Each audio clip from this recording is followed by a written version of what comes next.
Hey guys, what's up? Welcome back to the channel. So, it's official, isn't it? Just want to talk to you guys about the last 48 hours. Um, it's all over the internet. You've probably seen it from your favorite YouTuber. You've probably read it in certain publications like The Wrap, maybe Deadline, maybe The Hollywood Reporter.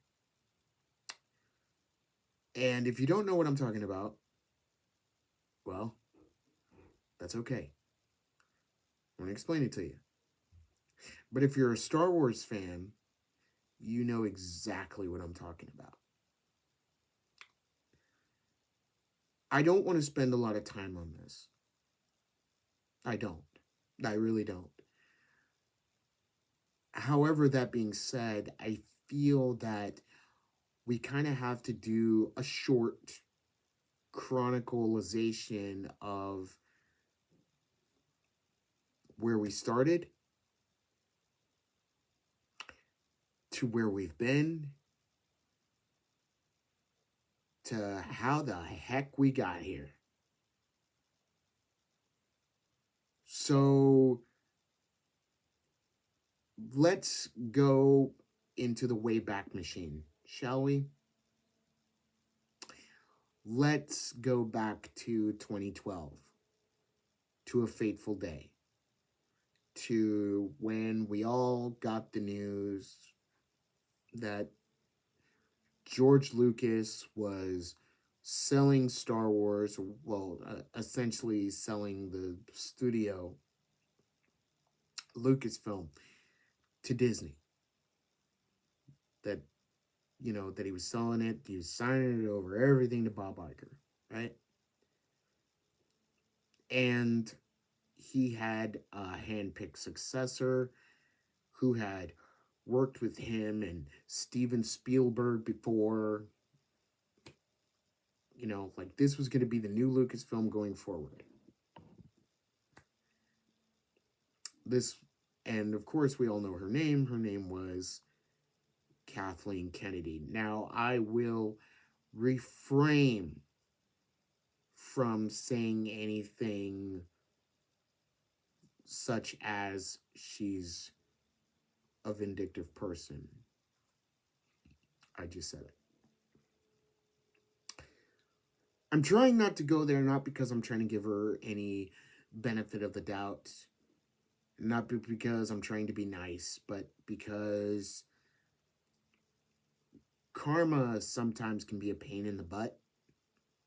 And I've said it on numerous times. She is a vindictive person. I distinctly recall, and we'll get back to the timeline here, but I distinctly remember I made a short after The Acolyte was over, and I said, good job, Lucasfilm.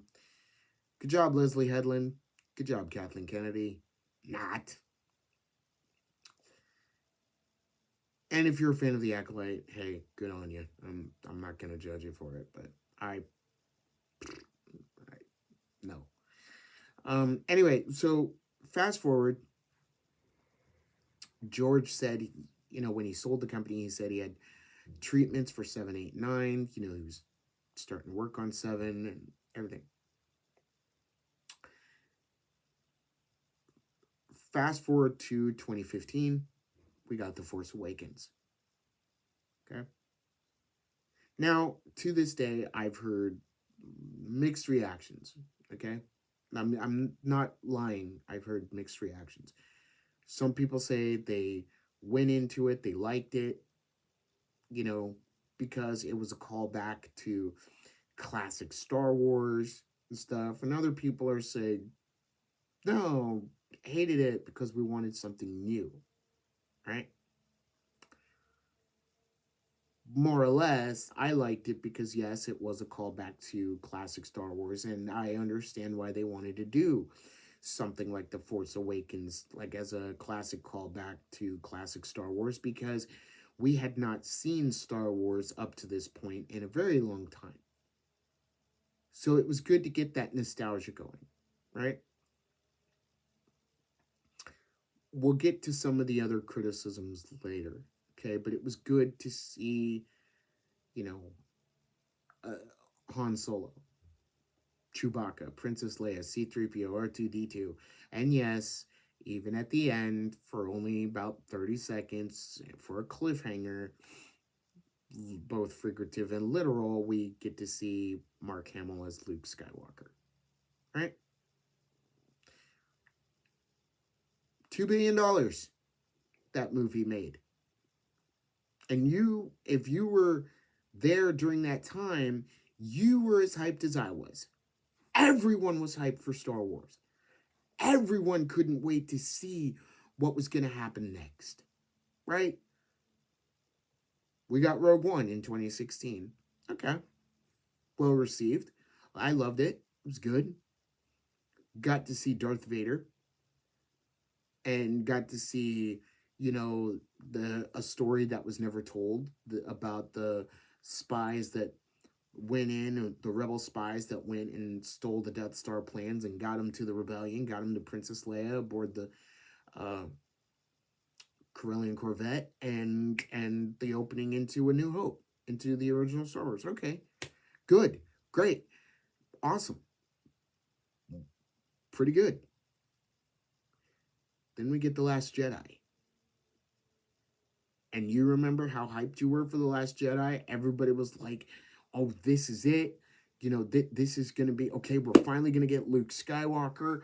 We're going to get Grand Master Luke Skywalker. We're going to find out, why did he disappear? You know, the theories. You've heard this on other YouTube channels. I don't need to rehash this. But the theories for The Last Jedi were insane. Who was Snoke? Why did Luke leave? Was Snoke perhaps an ancient Sith?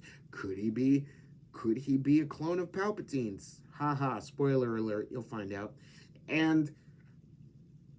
Or could he possibly be Darth Plagueis? Did Darth Plagueis actually achieve immortality and just, you know, before the Phantom Menace, he made Palpatine believe that he'd killed him, and actually he went in hiding, and all that stuff? Or, you know, did Plagueis transfer his essence so that Palpatine would think he was dead and stuff like that? I mean, the theories were running rampant, man.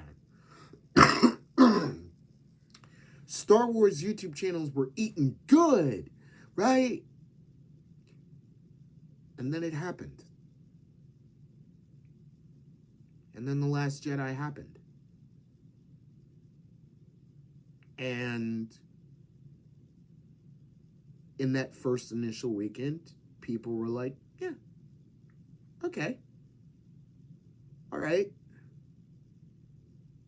And then after that, the divisiveness in the fandom started.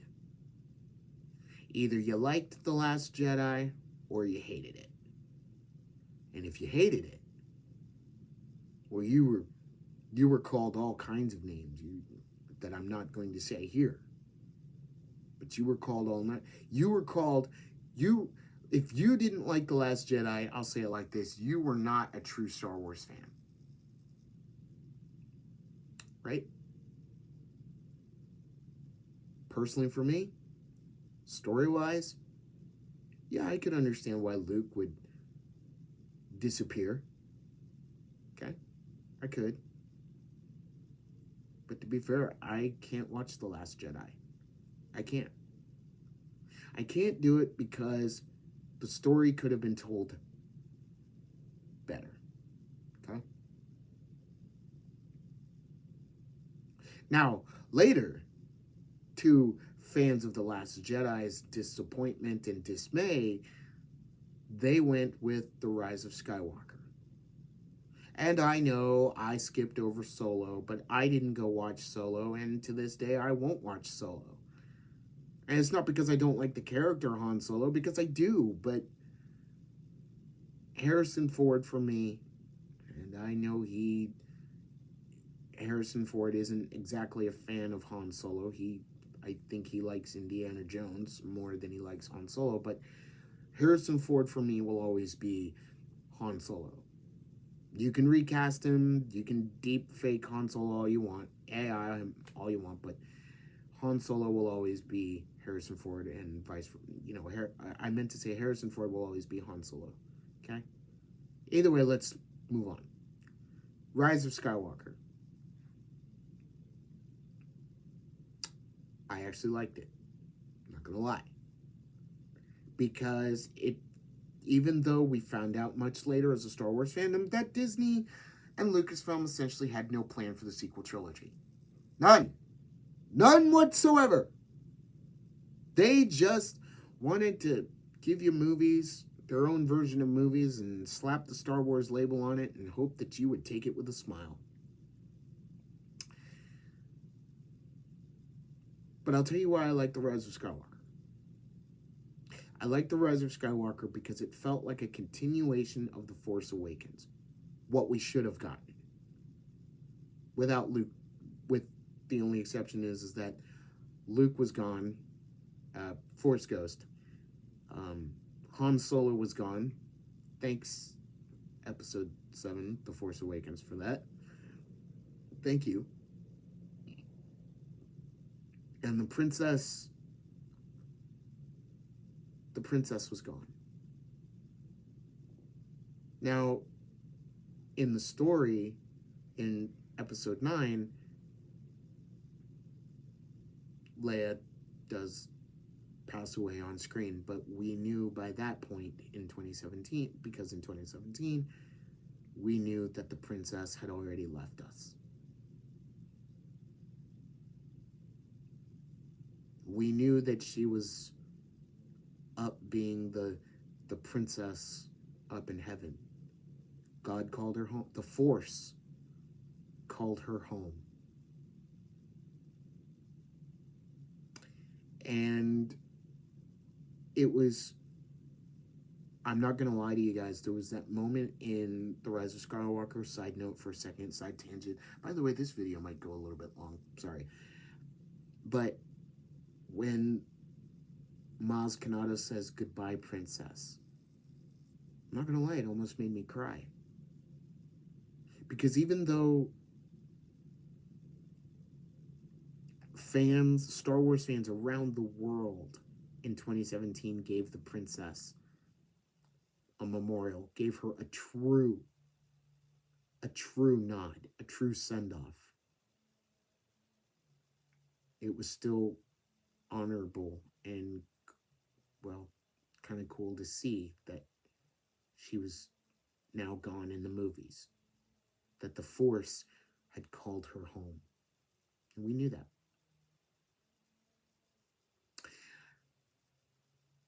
Also, I almost kind of teared up too during that movie when Lando brought the entire Star Wars fleet, the Rebellion fleet in, including Wedge Antilles. So I thought that was cool. But we got The Rise of Skywalker, and people were ticked at that, right? And by then, people were calling for Kathleen Kennedy to leave Lucasfilm. Okay? And beyond all of that, Disney decided, no, we're going to do our own thing.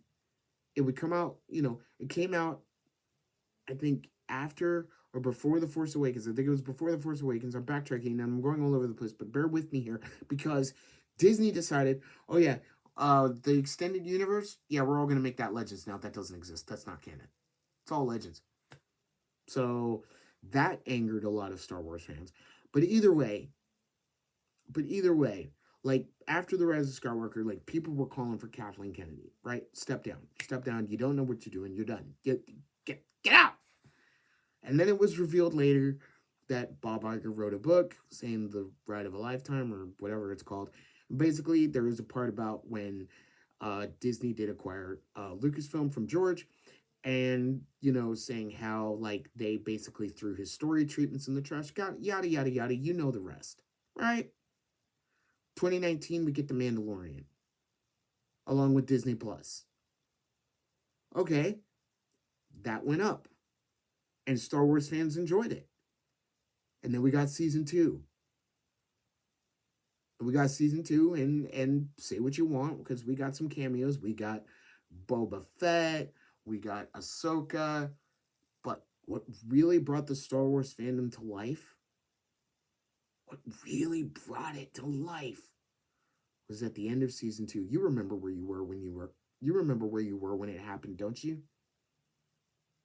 And mind you, at the time, I didn't have Disney Plus, but I sure as heck heard about it. I couldn't believe it. But you remember where you were, right?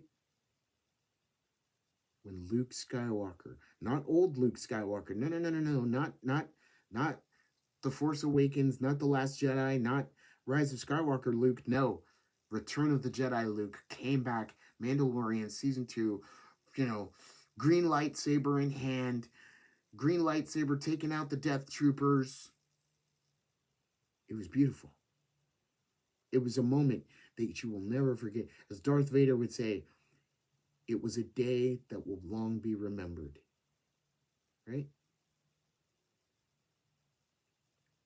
Finally, Star Wars fans were eating good. Finally, the prayers had been answered. That maybe we were gonna get good Star Wars again. We were gonna eat good again. Right? And then politics, as it always does, intervenes. I'm not going to go into the whole story, but then I'll just say Gina Carano gets fired. Right? And ever since then, Star Wars was on a decline. They tried to come out with different series. They tried to come out with the Obi-Wan Kenobi show. They promised us another battle, a rematch of the century. Let me do this like WrestleMania. A rematch between Darth Vader in one corner, in his own unique way, The Undertaker, versus, we'll go WrestleMania 28, if you guys don't mind, versus Triple H or Obi-Wan Kenobi. Granted, Kenobi was okay.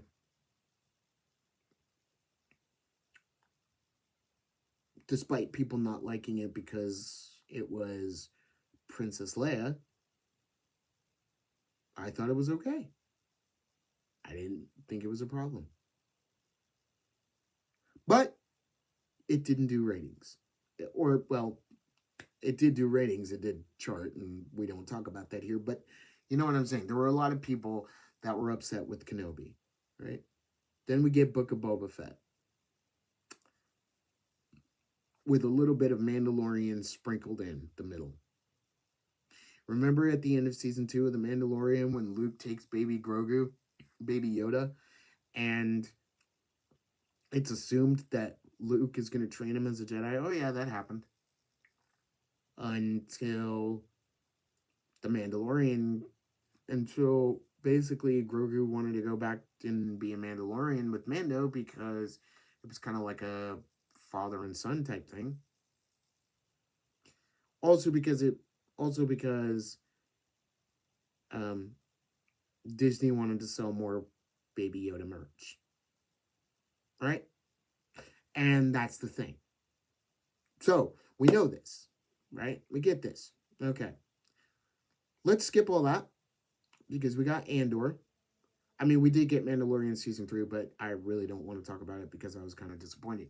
But either way, we got Andor. I personally didn't like Andor. Why didn't I like Andor? Because despite what people say, and people are saying that Andor is the best Star Wars to come out of Disney. Okay? That's your opinion. Now please hear mine. I didn't like Andor because it was too slow. It just felt too slow to me.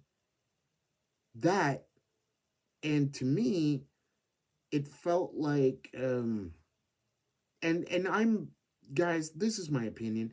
This is perfectly, like, I could be perfectly wrong here, okay? You tell me in the comments if you stay long enough for this video. But it felt like a generic sci-fi show. It felt like, remember the Sci-Fi Channel on cable? It felt like a TV series that was made for cable. Andor, right? With Star Wars sprinkled in. But really, it felt like a generic sci-fi show on sci-fi. Slow and boring. And I couldn't get into it. Fast forward through that, you know the rest. We get Acolyte. Yuck. We get Skeleton Crew. We get Andor Season 2. Absolutely not. And despite all that, here we are. And all the while, through all these years, through all this timeline, we kept hearing the rumor. Kathleen Kennedy is going to step down.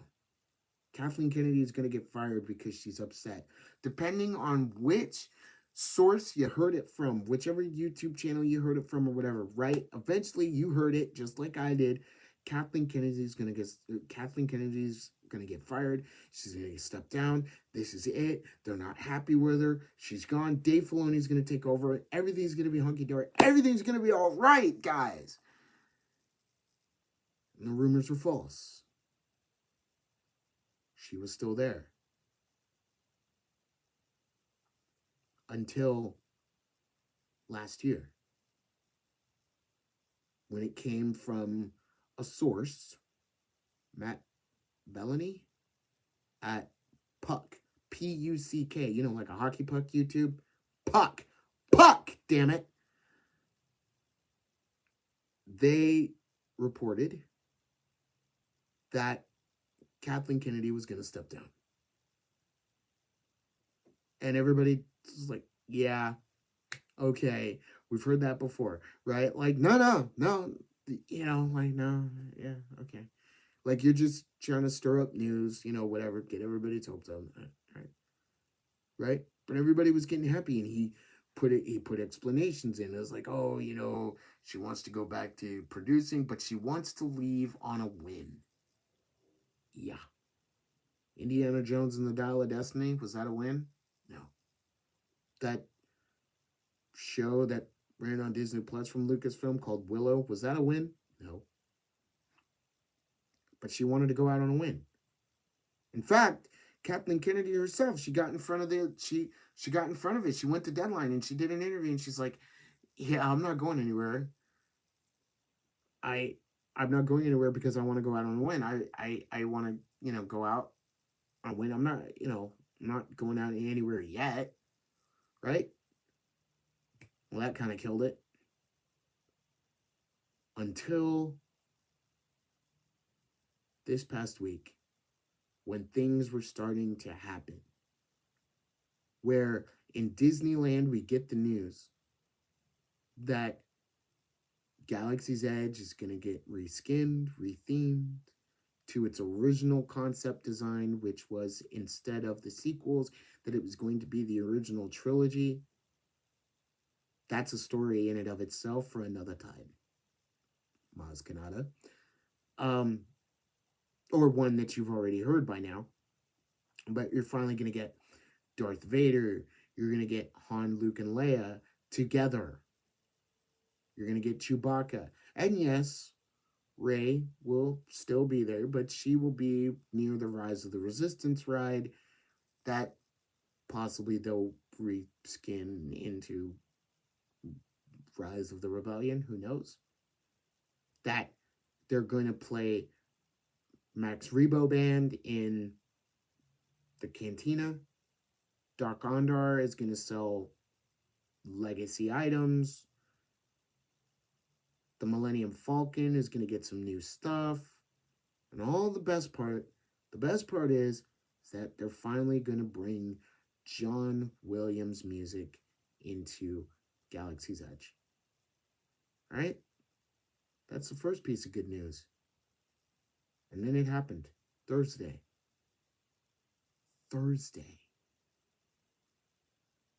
Kathleen Kennedy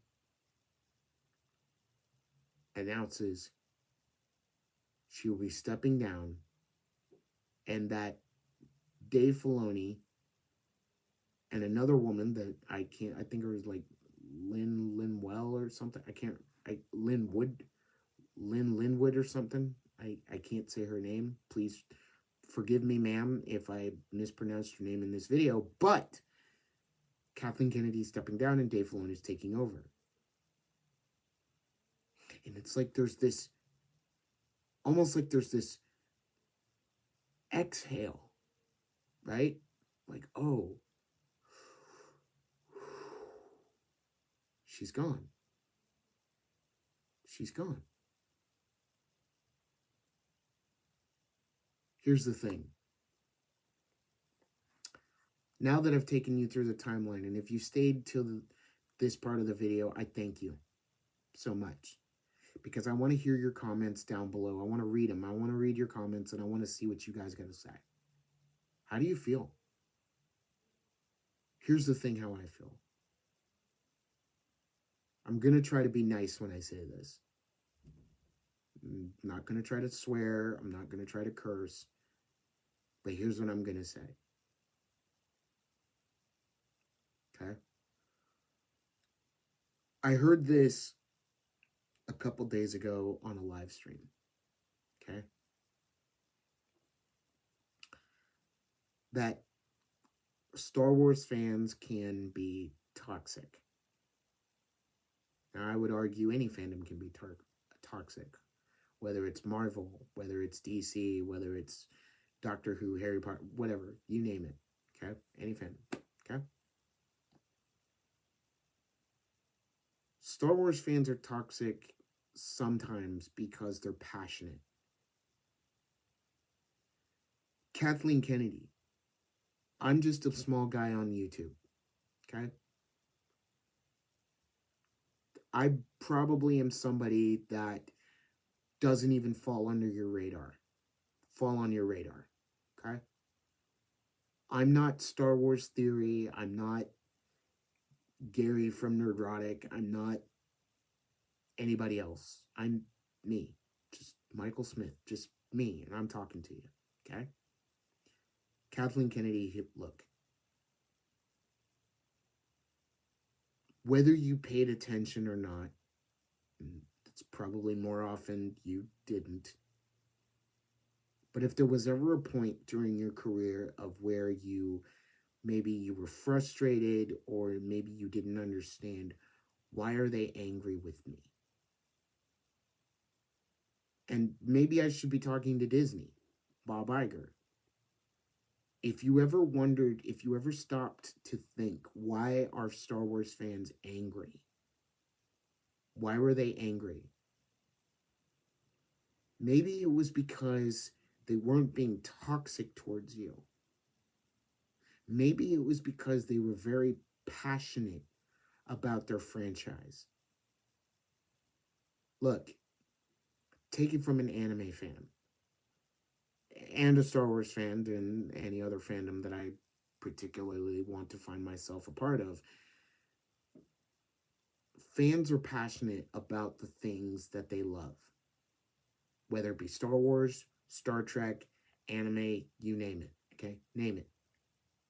They're passionate about it, okay? And I get it. I do. It's good to introduce new characters into a universe, right? And I understand why you said, hey, we're going to make the EU Legends, because you wanted to bring in your own characters, right? Fair. Got it. Okay? Here's the thing. The Star Wars fans are passionate about Star Wars because they love it, right? Here's the thing. They're so passionate that when the prequels came out, George Lucas got a lot of flack, right? People got a lot of flack for the prequels, right? Star Wars fans are passionate just like any other fandom, right? For all these years, all the Star Wars fans have ever wanted besides good Star Wars, besides good stories, besides the characters that they wanted to see, like Han, Luke, and Leia one last time together, right? All they wanted was a little bit of respect. That's it. Just respect. And it doesn't have to be like an acknowledgement, like we acknowledge the Star Wars fans. No, it's respect. To come out and say, you know what? We hear you. We understand that we didn't get the original Han, Luke, and Leia, that we didn't get them back together one last time. We understand you're upset. We understand that you're passionate. We're sorry. We messed up. And I get it. You're a corporation. And corporations don't like to say, we screwed up. Right? And Kathleen Kennedy, I get it. I get it. Right? You didn't want to say, I screwed up. You didn't want to say it because George put this on you. George, like, you're the one he chose to take over. Right? And you wanted to do right by him. Somewhere, I think you did. Or maybe you wanted to go your own way and say, you know what? George did his thing. I want to do mine. What's lacking in this is that there was no respect. You see, Miss Kennedy, you see, ma'am, here it is. And I'm being as nice and as gentlemanly as I can. Here's the thing. With a cat rolling around on my bed. Here's the thing. As I've stated, every fandom is passionate about their fandom. Every fan is passionate. Can they get a little crazy? You bet. Can they get a little toxic? You bet. But here's the thing. Here's the thing that you got to understand. The thing that you got to understand is we're passionate because we love it. We're passionate because we grew up with it. We're passionate because these franchises taught us and forged us into the people that we are today. You take a franchise like Star Wars. Star Wars has gotten people through difficult times. In 2023, and I'm sorry this video is going long, in 2023, I had to have open heart surgery. Do you know what they did for me? The doctors, the surgeon, he asked me straight up, he said, is there any type of music you want to listen to during the operation before, as you're going in? And I said, yeah. I said, could you play Star Wars music? He goes, we absolutely can. And you know what? And this is actually kind of funny. And my friends know this, but it's actually kind of funny. I'm going into the operating room and I'm scared. And what's the first song I hear as I'm going into the operating room? The Imperial March from Star Wars. To which I even got more scared because I'm like, oh crap, I'm not coming out of this one. But I did.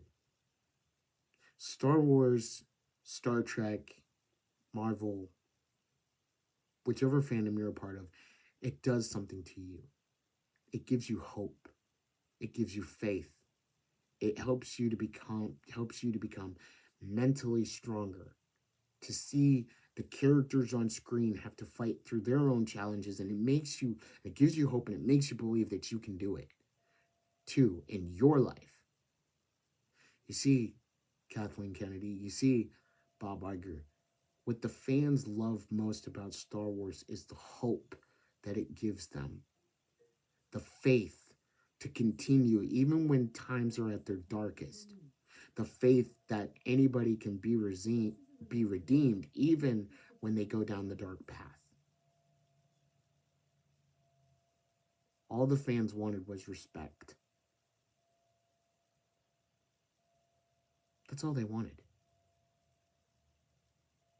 So I'll say this, and maybe this last part is a jab, but here goes. Kathleen Kennedy, we as Star Wars fans wish you well on your future endeavors, but